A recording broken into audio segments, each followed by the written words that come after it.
নিয়ে যাওয়ার শুরু থেকেই মানে গাড়ির ভেতর যখনই তুলেছে তখন থেকেই বিভিন্নভাবে টর্চার করছে, অকথ্য গালিগালাজ, যে আমরা কলেজের মধ্যে কি করছিলাম, ছেলেদের সঙ্গে শুতে গেছিলাম নাকি, সেইখানে আমরা মানে তাদের সঙ্গে কি করেছি। তাছাড়া যে গতবারে স্যালাইন কাণ্ডে আমরা যখন আন্দোলন অবস্থায় ছিলাম সেই সময় তাদের তখন থেকেই তারা আমাদেরকে নাকি টার্গেট করে রেখেছিল যে আমি তাদের ডিপার্টমেন্টে মার্ক হয়ে আছি, সেই জন্য তারা নিজের ইচ্ছা মতো তারা নিজেরাই বলছে, সেই কারণে তোর ওপর আমরা নিজের সুখ মিটিয়ে নিতে চাই, যে তোকে প্রচুর মারবো, নিয়ে গিয়ে আরো মারবো। থাপ্পড় মেরেছে, আমার গালে এখানে কেটে গেছে,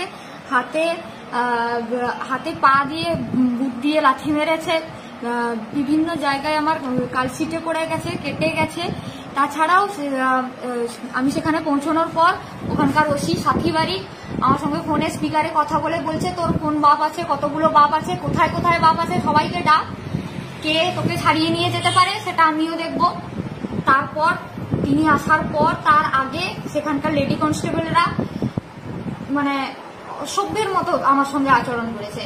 আমরা স্টুডেন্ট, আমি যখন বলতে যাচ্ছি যে স্টুডেন্টদের সঙ্গে এইভাবে ব্যবহার করা যায় না, আপনি এখানে নিয়ে এসে আমাদের ওপর যে মারধর করছেন আমাকে, সেটা কোন রাইট আছে নাকি? সে বলছে যে তোরা বালের শিক্ষিত, তোদের সঙ্গে তোর এই বালের পড়াশোনা তোর কাছে রাখ, আমরা তোর সঙ্গে কোনো কথা বলবো না।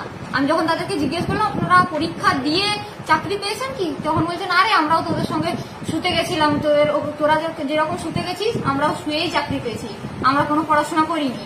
এইরকম ভাবে বিভিন্নভাবে টর্চার, র্যাগিং, এইরকম ধরনের অত্যাচার সেখানে করেছে।